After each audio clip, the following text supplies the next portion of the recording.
Hello and welcome to another Big Orbit Games unboxing video. I'm Chris and today we are looking at the Guilds of Ravnica Bundle. So 10 boosters in here. Let's actually look at the back because it's got a nice little diagram thing. So you get 10 15 card boosters, spin down life counter, the player guide, basic land pack, you get premium foil basics as well, one of each, and a box, which they feel the need to tell you about. Let's see if I can get into this. That did make a hole, honestly. There it goes.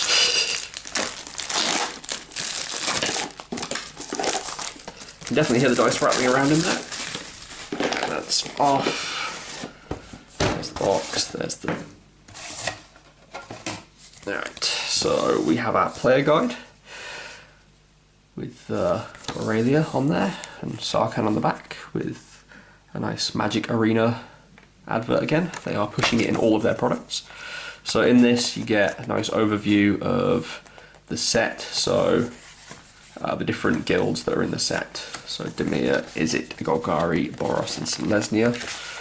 A little bit about Ravnica, a bit about some of the main characters from the guilds, which have their own cards.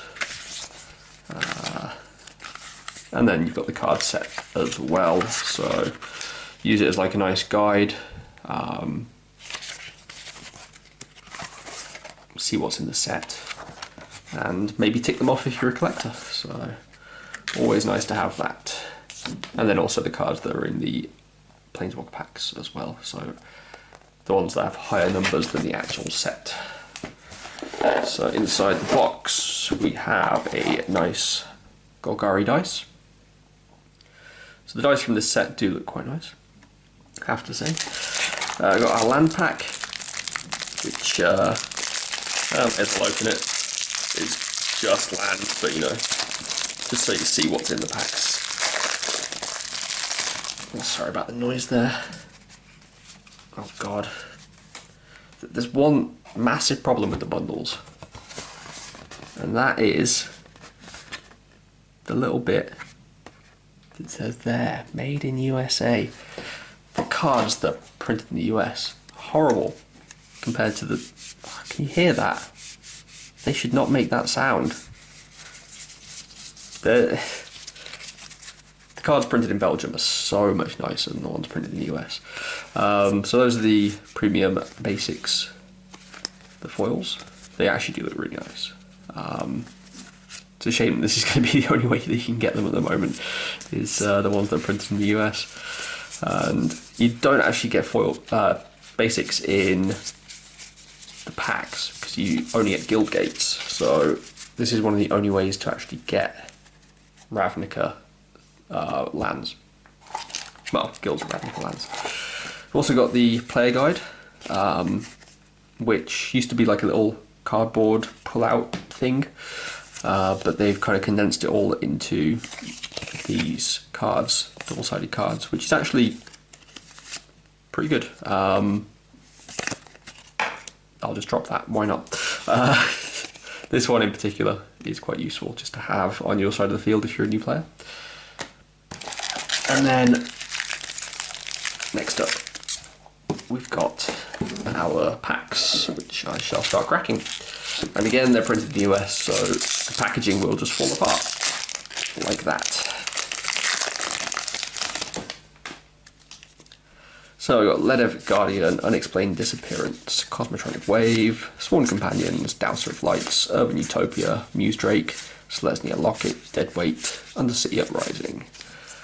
Then for uncommons we have Beam Splitter Mage, Crush Contraband, Book Devourer, and our rare is a Deafening Clarion. So one a red and a white for a sorcery, choose one or both. Deafening Clarion deals 3 damage to each creature. Creatures you control gain lifelink until end of turn. So nice little kind of wrath effect, kind of, in Boros colours. So 3 damage to each creature. It's enough to kill your own stuff if you're in Boros, so always good. But you can always just give your creatures lifelink instead, so not bad. Then you've got a Boros Guildgate, so as I said, Guildgate in every pack, and a Soldier token.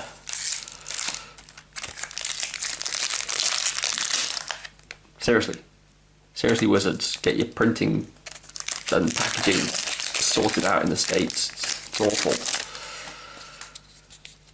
Wishcoin Crab, Righteous Blow, Shore Strike, Vidalcan Mesmerist, Hitchclaw Recluse, Spinal Centipede, Undersea Uprising, Parhelion Patrol, Boros Locket, and a Siege Worm. Then we've got Glaive of the Guild Pact, House Guild Mage, Circuitous Root, I really can't pronounce that word, and then Experimental Frenzy. So 4 mana enchantment, you may look at the top card of your library anytime, you may play the top card of your library, you can't play cards from your hand, and you can pay 4 and destroy this. Yeah, it's actually a really fun card. It's like typical silly experiment, is it card kind of thing, like let's do science, with a silly effect that may or may not be good. Probably may not, but certainly an interesting one, and probably will crop up in Commander. I got Golgari Guildgate and an Elf token.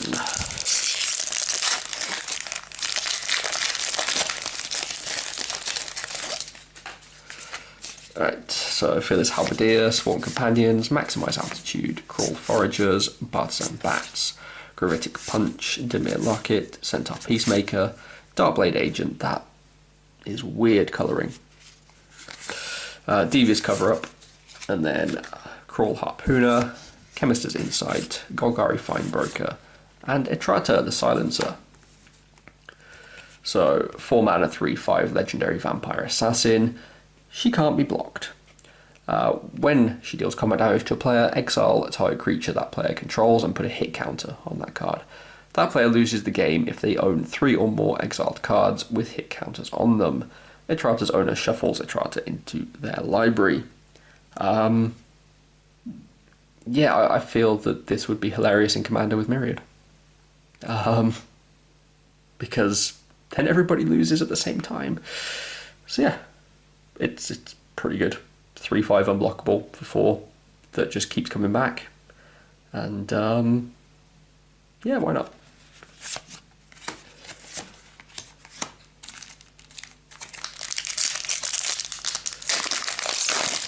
I mean, everybody loves alt win cons, right? So that's just another one. Got Shore Strike, Collar the Culprit, Dazzling Lights, Urban Utopia, Burglar Rat, Sky Knight Legionnaire, Darkblade Agent, Centaur Peacemaker, Whisper Agent, Capture Sphere, and then we've got Smelt Ward Minotaur, Conclave Cavalier, Sunhome Stalwart, and nice, Overgrown Tomb. So shocks are back in this set, and yeah, it's a shock land. Never sad to get a shock. So adds black or green, you pay 2 life to have it enter untapped, or just it enters tapped. So not much more you can say. Shocks are highly playable in Modern. And if you pull one, you, well, pay for the pack, and if you're not personally going to use it, you've got some trade fodder. What is this, Wizard of the Coast? What are you doing? Like, these packs are horrible. Righteous Blow, Leapfrog, Goblin Locksmith, Child of Night, Wary Okapi, Prey Upon, Hammer Dropper, Dimir Locket, Luminous Bonds, Candlelight Vigil. Then uncommons, we've got Molder Hulk, Conclave Tribunal, Lotleth Giant, and then the rare is a Hatchery Spider.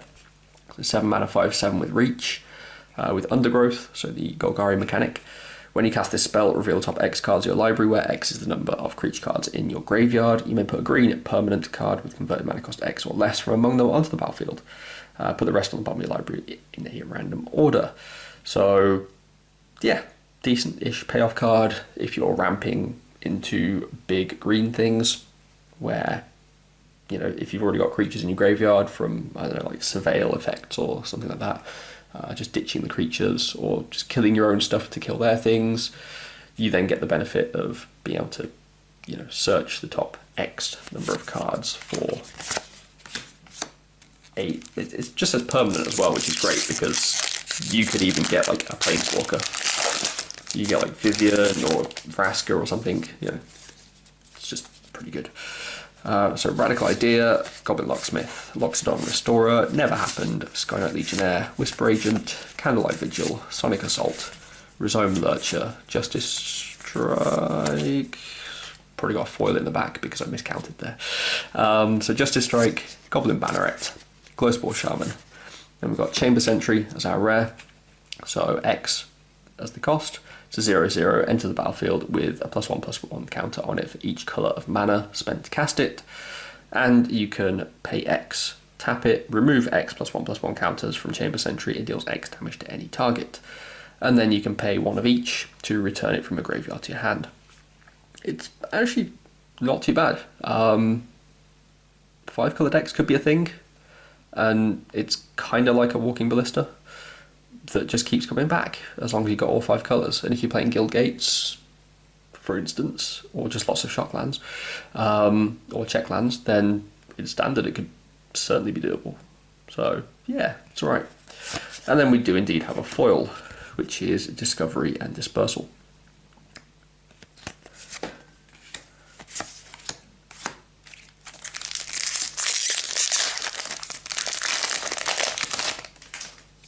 Got Barging Sergeant, 10th District Guard, Leapfrog, Pax Favor, Veiled Shade, Watching the Mist, Slesnia Locket, Direct Current, Izzet Locket, and then onto uncommons we have Lava Coil, Pilfering Imp, Wee Dragonauts, and a Narcomoeba as the rare, which Narcomoeba is back. So 2 mana 1/1 with flying. When it's put into your graveyard, start that again. When it's put into your graveyard from your library, you may put it onto the battlefield. So this works really, really well with Surveil, so the Dimir mechanic, where you look at top card or top X cards, depending on which, like how much you're surveilling, and then you can either put them into the graveyard or keep them on top in any order. So you surveil into Narcomoeba, put it into your graveyard, and you basically just get a free 1/1 flyer. It's really good.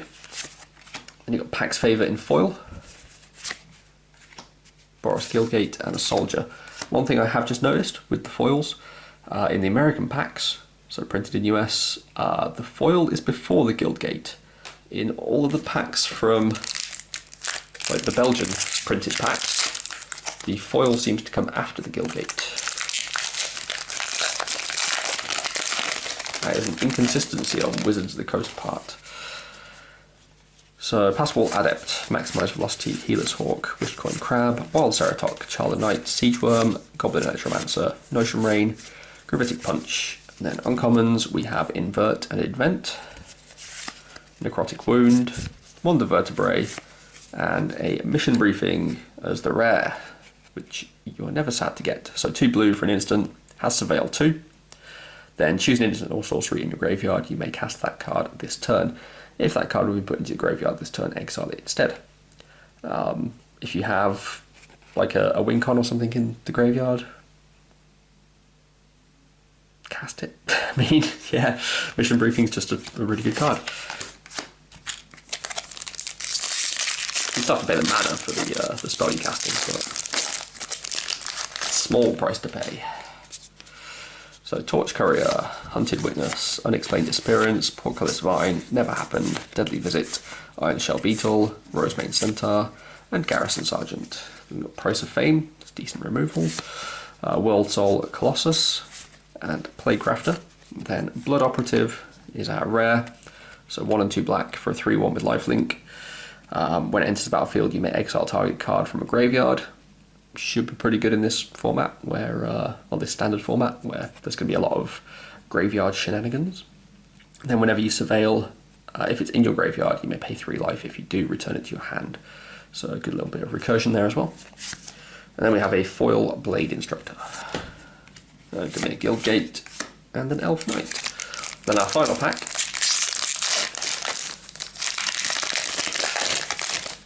no mythics so far. So maybe.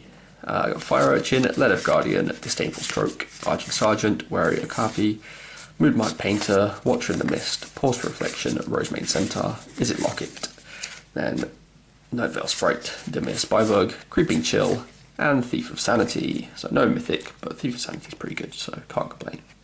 So 1 blue and a black for a 2/2 flyer. When it deals combat damage to a player, look at the top 3 cards of that player's library, exile one of them face down, then put the rest into the graveyard. Into their graveyard. For as long as that card remains exiled, you may look at it, you may cast it, you may spend mana as though mana of any type to cast that spell. So, yeah, it's really good, and also doesn't exile it like underneath Thief of Sanity, so you can cast it even when Thief is dead. So yeah, quite nice. And he has evasion, or it has evasion, so chances are you will actually get the effect to go off, so quite nice. And then there is a Guildgate and a Bird Illusion. So overall, nothing spectacular from the packs, but still, it's booster packs. So yeah, sometimes you get lucky, sometimes you don't. If you don't want to take the chance, then we sell singles, so you don't have to take the chance. Overall, alright box set, I guess. It seems like a little bit more value than like Core 19's bundle, because that seemed a little lackluster, but this time you're at least getting something a bit more unique in the sense that the land pack, you're not getting, like, you're missing out on land. Which colour land are you missing out on? Because there's only 2 Planeswalker packs. There's Izzet and Golgari. So you're missing out on planes from those packs. So this is the only way you can get planes currently, I think. Unless there's another way, like as in Guilds of Ravnica planes. So if you're after that specific artwork, this is the only way you're going to get it. And it's certainly the only way you can get the foils currently. So something a little bit unique in there. And you're also getting a storage box, of course, but that goes without saying, really. So pretty good value. It's a shame that the printing quality still isn't, up there. And the cards do feel a bit graty. It's just that noise they make. They shouldn't make that noise. But still. Remember, you can buy and sell any of the cards you've seen in this video on our website, bigorbitcards.co.uk. You can also pick up the rest of Guilds of Ravnica set, as well as all of the other Magic sets printed. So definitely go there and check it out. And stay tuned for more Guilds of Ravnica unboxing videos. We're doing the entire set of all of the products being released. Thank you very much again for watching, and we will see you next time. Bye bye.